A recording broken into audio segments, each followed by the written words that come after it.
Good morning all of you. I welcome you all on the MCIT digital platform. So आज का topic है हमारा ageing theories. जब हम एजिंग थ्योरीज़ की बात करते हैं तो उससे पहले हम एजिंग को देखते हैं। एंड जब एजिंग की बात करते हैं तो एजिंग का मतलब है धीरे धीरे एज में बढ़ना। एंड इफ़ मैं बात करूँगी सेनेसेंस की, सेनेसेंस का मतलब होता है डेथ की तरफ लेकर जाना, राइट। तो एजिंग और सेनेसेंस का डिफरेंस सिर्फ इतना सा ही है कि एजिंग आयु को बढ़ाता है और सेनेसेंस जो है वो ऑर्गेनिज्म को डेथ की तरफ लेकर जाएगा। मीन्स सेनेसेंस एक्चुअल में सिर्फ और सिर्फ डीजनरेट कर रहा है प्रोसेसेस को, या हम बोल सकते हैं रिग्रेसिव प्रोसेस है, रिग्रेस कर रहा है, चीज़ों को कम कर रहा है। लेकिन एजिंग में दोनों टाइप के चेंजेस देखने को मिलेंगे। कुछ चेंजेस प्रोग्रेसिव होंगे, कुछ चेंजेस रिग्रेसिव देखने को मिलेंगे। सो एज अ रिज़ल्ट जब हम यहाँ पर बात करते हैं तो सिंपल सी बात है, इससे रिलेटेड थ्योरीज़ की भी बात करेंगे। एंड थ्योरीज़ में फर्स्ट थ्योरीज़ आती हैं सेल्यूलर थ्योरीज़, यानी कि कोशिकाओं से रिलेटेड जो भी थ्योरीज़ होंगी उसके बारे में डिस्कस करेंगे। क्योंकि हम मान सकते हैं ये सारे एक्चुअल में कॉजेज़ हैं एजिंग के, या आप बोलो मान के चलो ये कॉजेज़ होते हैं एजिंग के। कुछ फैक्टर्स होते हैं जिनकी वजह से एजिंग कॉज हो रही है। तो एक्चुअल में अलग अलग साइंटिस्ट के व्यूज़ हैं ये कि कैसे एजिंग हुई होगी, ठीक है, क्या रीज़न रहा होगा एजिंग होने के पीछे, ये सारे साइंटिस्ट के व्यूज़ हैं। सो जब हम डिस्कस करेंगे सेल्यूलर थ्योरीज़ तो हम इसके साथ साथ जेनेटिक थ्योरीज़ पे भी आएंगे, तो उन थ्योरीज़ को भी हम कंसिडर करेंगे। नाउ फर्स्ट थ्योरी है एरर कैटास्ट्रॉफ थ्योरी। देखो एरर का मतलब सीधी सी बात है त्रुटि होता है, त्रुटि का मतलब गलती होता है। एंड जब मैं एरर की बात कर रही हूँ तो एरर कैटास्ट्रॉफ थ्योरी हमें क्या व्यू देगी, त्रुटि विपद परिकल्पना कहलाएगी, त्रुटि विपद परिकल्पना, ठीक है। सीधी सी बात है, जब एरर है, एरर की बात कर रहे हैं हम, तो उस कंडीशन में क्या देखने को मिलेगा हमें। नॉर्मली जब हम बात करते हैं तो हम बोल रहे हैं एक प्रोटीन सिस्टम है, ठीक है, एक प्रोटीन सिस्टम है। वो प्रोटीन सिस्टम जब बनता है, जब फॉर्मेशन होता है उस प्रोटीन सिस्टम का, उस कंडीशन में एक इम्पॉर्टेंट चीज़ यहाँ पे आती है हमारे माइंड में, दैट प्रोटीन फॉर्मेशन के टाइम पे कुछ ऐसे एंजाइम्स हो सकते हैं, कुछ ऐसे केमिकल्स हो सकते हैं जिनमें म्यूटेशन आपको ऑब्जर्व हो, राइट। तो कोई बड़ी बात नहीं है, म्यूटेशंस हो सकते हैं बॉडी में, म्यूटेशंस देखने को मिल सकते हैं बॉडी में। बट सेकेंड थिंग जो हमारे माइंड में आएगी वो ये कि जनरली जब हम बात कर रहे हैं प्रोसेसेस की, तो एक माइंडसेट होता है कि जब प्रोटीन म्यूटेटेड है तो प्रोटीन म्यूटेटेड कंडीशन में वर्क नहीं करेगा, या हम बोलते हैं उसका फंक्शन जो है वो मोस्टली लॉस हो जाए। प्रोटीन का फंक्शन जब लॉस हो रहा है, प्रोटीन का फंक्शन जब रिड्यूस हो रहा है, कम हो रहा है, उस कंडीशन में आप देखेंगे कि जब जो प्रोटीन्स को बनाएंगे, या मैं बात करूं कि जीन्स हैं, जीन से हम सबको पता है एमआरएनए का फॉर्मेशन होता है, और एमआरएनए से हम सबको पता है प्रोटीन का फॉर्मेशन होता है। क्योंकि प्रोसेस जीन से जीन होता है तो रेप्लिकेशन हो जाएगा, यहाँ पे प्रोसेस क्या हो जाएगा, ट्रांसक्रिप्शन हो जाएगा। और यहाँ पे प्रोसेस, जीन मतलब डीएनए मान लो, यहाँ पे प्रोसेस क्या हो जाएगा, ट्रांसलेशन हो जाएगा। तो मैं बोल रही हूँ कि प्रोटीन निर्माण के टाइम पे, ट्रांसलेशन के टाइम पे, या फिर ट्रांसक्रिप्शन के टाइम पे, एमआरएनए फॉर्मेशन के टाइम पे कुछ चेंजेस आएंगे, ठीक है, कुछ परिवर्तन देखने को मिलेंगे। एंड वो जो चेंजेस हमें देखने को मिलेंगे, सपोज मैंने बात की इन दोनों की, यहाँ पे कोई प्रोटीन्स हैं जो म्यूटेटेड हैं, म्यूटेटेड होने के कारण क्या होगा, एरर होगा रेप्लिकेशन में।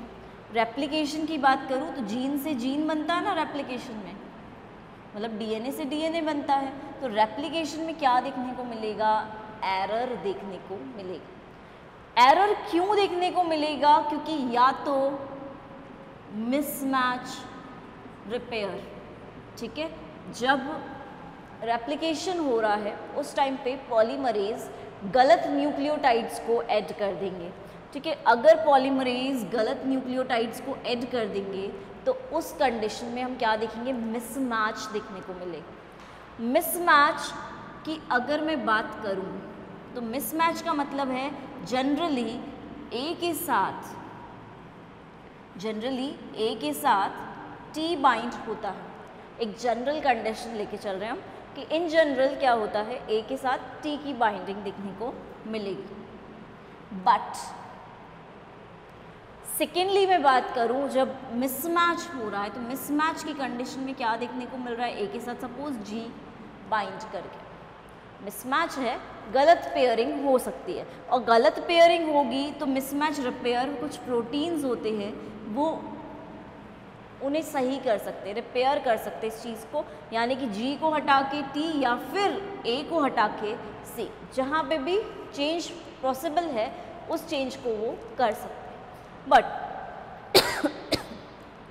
अगर मैं बोल रही हूँ यही प्रोटीन्स म्यूटेटेड हो जाएं, चेंज हो जाए इनका स्ट्रक्चर, तो ये अपना काम नहीं कर पाएंगे, एंड ये अपना काम नहीं करेंगे तो मिसमैच रिपेयर नहीं हो पाएगा और मिसमैच ही रहेगा। उस कंडीशन में हम क्या बोल रहे हैं? एक्चुअल में क्या हो रहा है?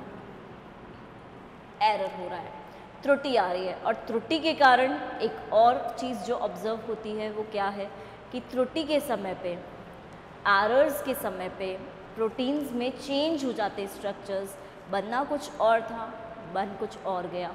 उस कंडीशन में हमें प्रोटीन्स में भी एरर्स देखने को मिल सकते हैं। तो ये हमारी थी त्रुटि वेपद परिकल्पना। और जब मैं इसकी बात करती हूँ तो ये थ्योरी दी थी ई ऑर्गेल ने, साइंटिस्ट का नाम है ई ऑर्गेल, राइट। नाउ सेकेंड बात करेंगे हम spontaneous mutation and error hypothesis.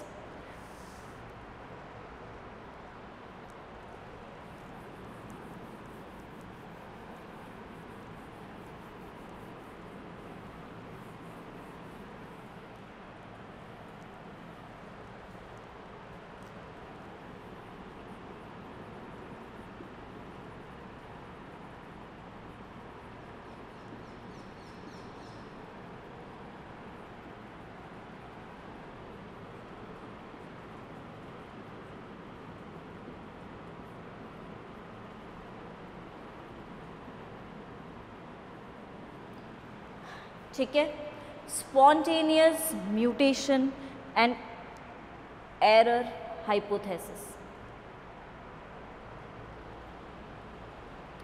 ठीक है। नाउ क्योंकि इसका नाम ही है स्पॉन्टेनियस म्यूटेशन तो इसको हम हिंदी में बोल सकते हैं उत्परिवर्तन एवं त्रुटि परिकल्पना बोल सकते हो, ठीक है। दूसरी चीज़, क्योंकि एक जनरल सी बात है, स्पॉन्टेनियस का मतलब होता है कोई भी चीज़ अपने आप होना, लाइक नेचुरल प्रोसेस है, नेचर के थ्रू हो रहा है, तो उसे हम बोलेंगे स्पॉन्टेनियस प्रोसेस, राइट। अब मैं बोल रही हूँ कि स्पॉन्टेनियस प्रोसेस के टाइम पे क्या होता है? म्यूटेशन होता है, यानी कि म्यूटेशन नेचुरल प्रोसेस के थ्रू हो रहा है, हम नहीं करा रहे हैं लेबोरेटरी में, प्राकृतिक रूप से हो रहा है, अपने आप हो रहा है म्यूटेशन। एंड जिस कंडीशन में म्यूटेशन अपने आप होगा, जिस भी कंडीशन में म्यूटेशन अपने आप होगा, उस कंडीशन में हम क्या देखेंगे? एरर देखने को मिलेगा, ठीक है। सीधी सी बात है, यहाँ हमने म्यूटेशन की बात नहीं की, यहाँ हम म्यूटेशन को भी इन्वॉल्व कर रहे हैं और म्यूटेशन के साथ साथ हम यहाँ पे एरर हाइपोथेसिस भी दे रहे हैं। दैट मीन्स यहाँ पे तो चेंज डीएनए रेप्लिकेशन में एरर की वजह से आ सकता है, ज़रूरी नहीं म्यूटेशन की वजह से आए, और यहाँ पे जो चेंज आएंगे वो मोस्टली म्यूटेशन की वजह से आएंगे, यानी कि अपने आप म्यूटेशन हुआ, म्यूटेशन के कारण प्रोटीन्स में चेंज हुआ, और प्रोटीन्स में चेंज होगा तो आगे जाकर उनसे डीएनए बनाएंगे, प्रोटीन्स होते हैं बहुत सारे जो डीएनए बनाते हैं, रेप्लिकेशन करवाते हैं, polymerase enzymes, right, DNA polymerase, RNA polymerase, RNA बनवाएंगे। तो यहाँ पर जब वो प्रोटीन्स बनवाएंगे या प्रोटीन की प्रोसेसिंग करवाएंगे, म्यूटेटेड प्रोटीन्स, तो वो नहीं करवा पाएंगे, वो प्रॉपरली नहीं चेंज करवा पाएंगे। तो उस कंडीशन में हम बात करेंगे spontaneous mutation and error hypothesis की, राइट। नाउ थर्ड थ्योरी आती है हमारी फ्री रेडिकल थ्योरी, जिसे आप मुक्त मूलक सिद्धांत भी बोलते हैं।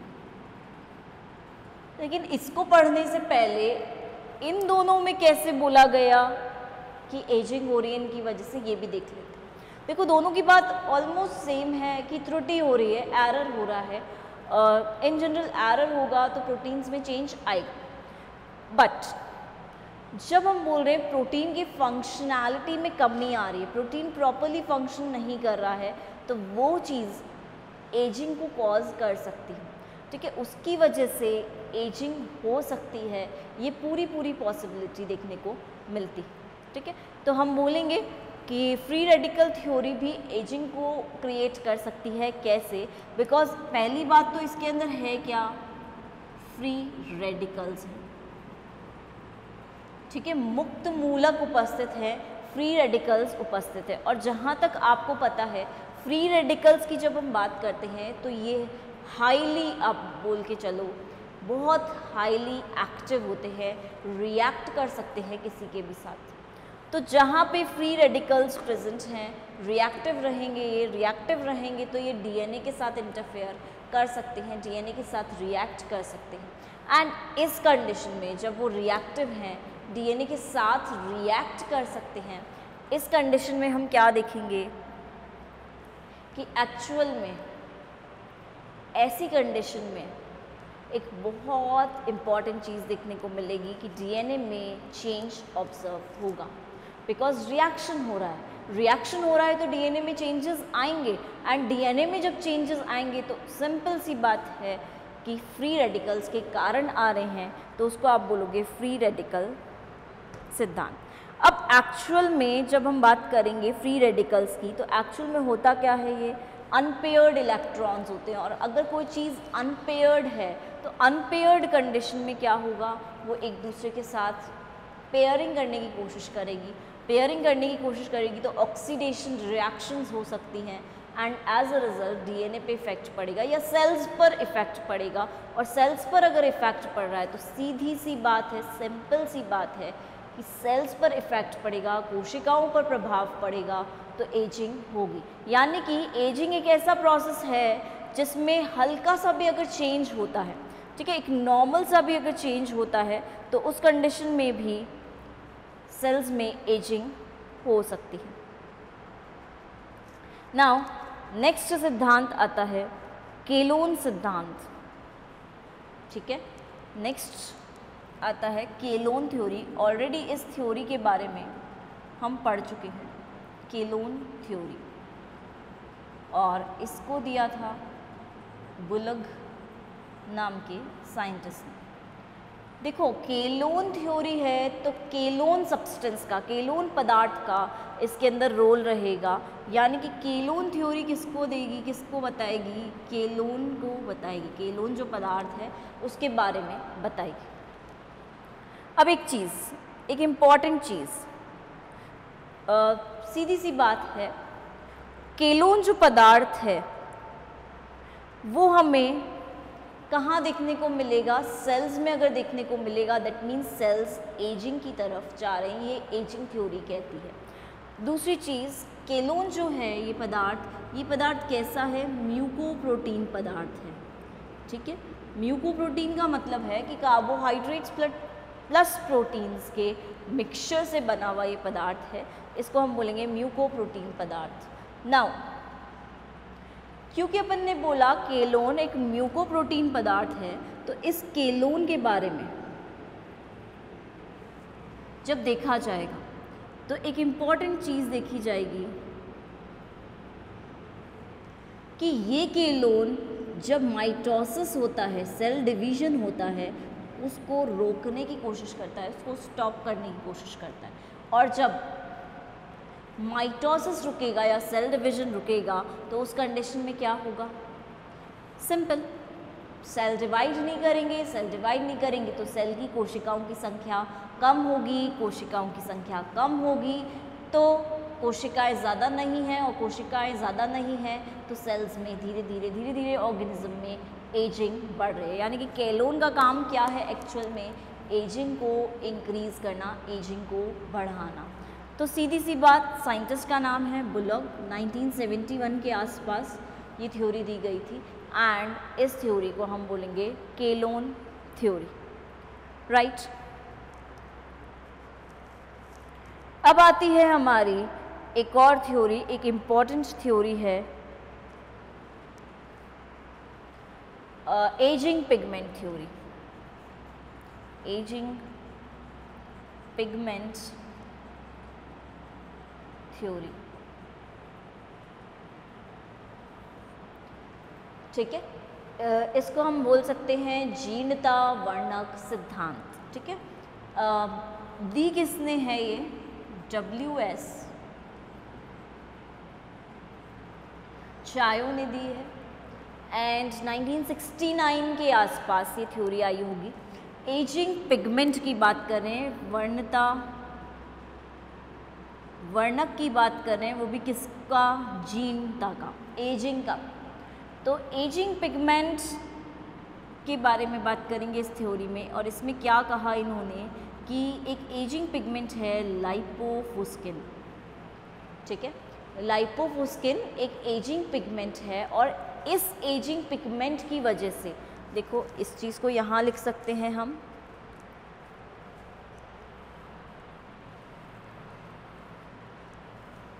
एंड एरर कर दे,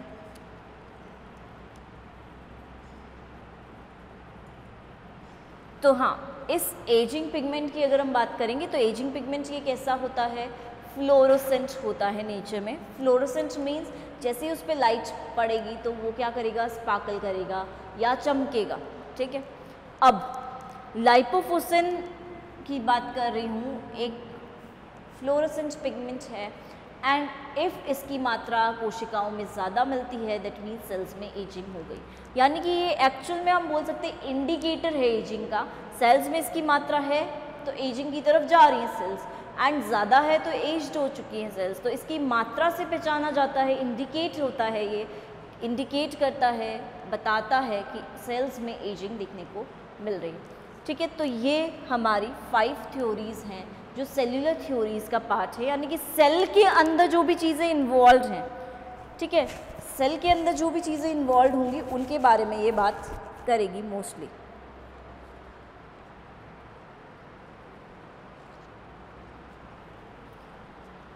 सेल में एरर हो सकता है क्योंकि डीएनए होता है, म्यूटेशन हो सकता है, रेडिकल्स प्रेजेंट हो सकते हैं, केलोन सब्सटेंस प्रेजेंट हो सकता है और एजिंग पिगमेंट प्रेजेंट हो सकता है। नाउ सेकेंड टाइप की थ्योरीज़ की बात करेंगे हम। सेल्यूलर के बाद सेकेंड टाइप की थ्योरीज़ आती हैं जिनको हम बोलते हैं सिस्टम थ्योरीज़, ठीक है। सेकेंड टाइप की थ्योरीज़ क्या है? System theories. और जब सिस्टम थ्योरीज़ की बात कर रहे हो आप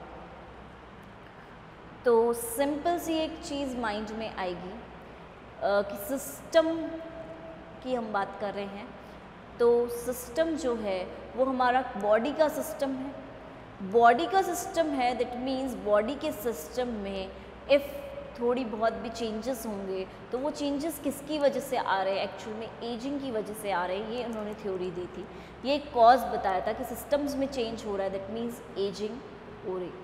जैसे हम बात करें टीथ का गिरना, बालों का चेंज होना, कलर चेंज होना, डीपिगमेंटेशन होना, एक्चुअली वर्णक का हटना, रिमूव होना, एंड डाइजेस्टिव सिस्टम का वीक होना। एक्चुअल में क्या हो रहा है? सिस्टम में चेंजेस आ रहे हैं। क्यों आ रहे हैं? धीरे धीरे एजिंग की वजह से आ रहे हैं, बिकॉज वो पर्सन जो है वो एजिंग की तरफ जा रहा है। स्किन टेक्सचर में चेंज, रिंकल्स पड़ना, ठीक है, झुर्रियाँ पड़ना। तो ऑलमोस्ट इसको ये बोला गया कि सिस्टम थ्योरीज़ में, सिस्टम्स में, हमारे बॉडी के जितने भी सिस्टम्स हैं उनमें अगर कुछ भी चेंज आएगा तो एज अ रिज़ल्ट क्या होगा? क्या क्रिएट होगा? सिंपल सी चीज़ है, एजिंग क्रिएट हो। नाउ इसके बाद आती है हमारी जेनेटिक थ्योरीज।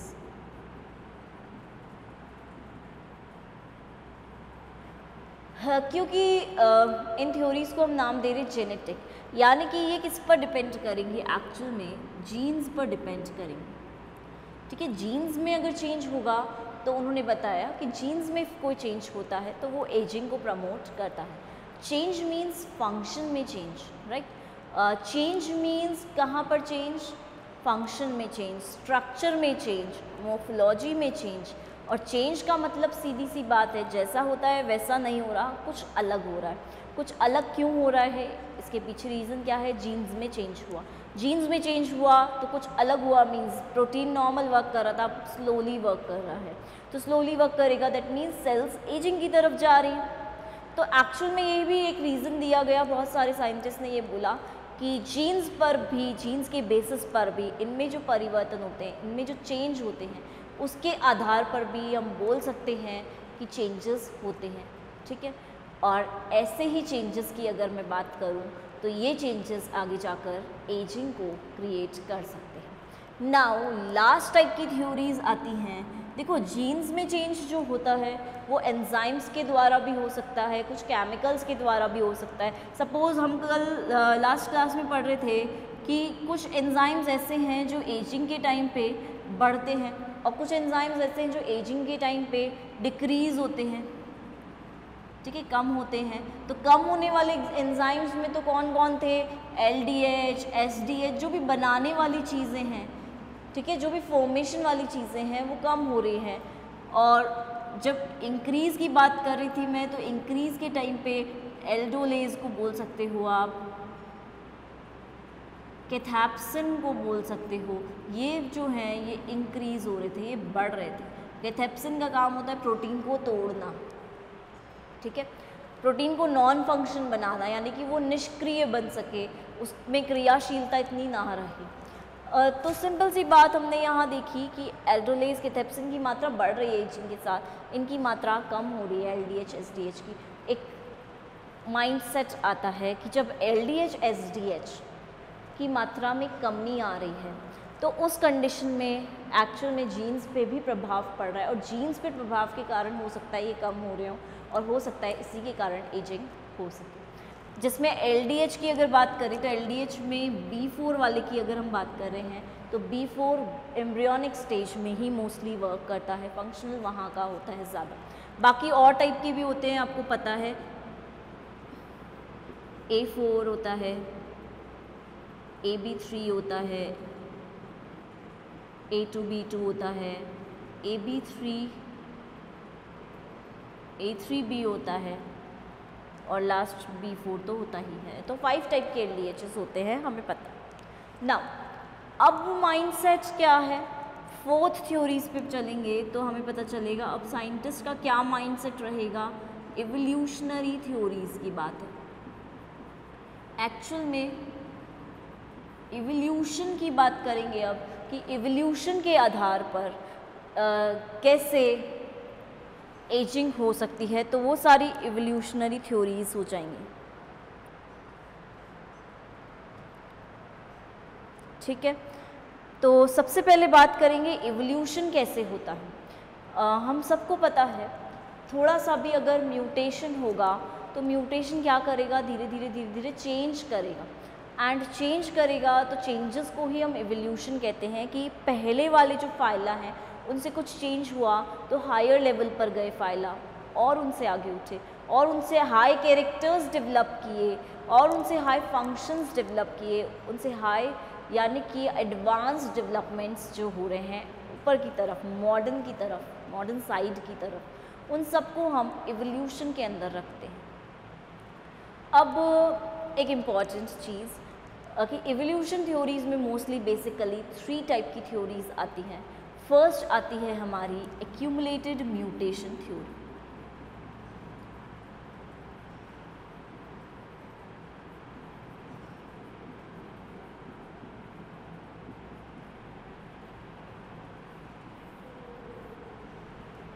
ठीक है, एक्यूमुलेटेड म्यूटेशन का मतलब क्या है कि कैसे म्यूटेशन इकट्ठा हो रहा है, एक्यूमुलेट हो रहा है, एंड म्यूटेशन के इकट्ठा होने की वजह से कैसे एवोल्यूशन हो रहा है और as a result ageing. So accumulated mutation theory ये बोलती है कि कुछ भी इन्वायरमेंट में चेंज होगा तो म्यूटेशन होंगे, यानी कि म्यूटेशन को कॉज करने के लिए म्यूटेशन फैक्टर्स हैं, ठीक है, जो म्यूटेशन को कॉज कर सकते हैं। दैट मीन्स उन फैक्टर्स को हम क्या नाम देंगे, म्यूटाजेंस। म्यूटाजेंस ऐसे कारक हैं जो म्यूटेशन को बनाते हैं या म्यूटेशन को क्रिएट करते हैं। तो म्यूटाजेंस की बात की हमने।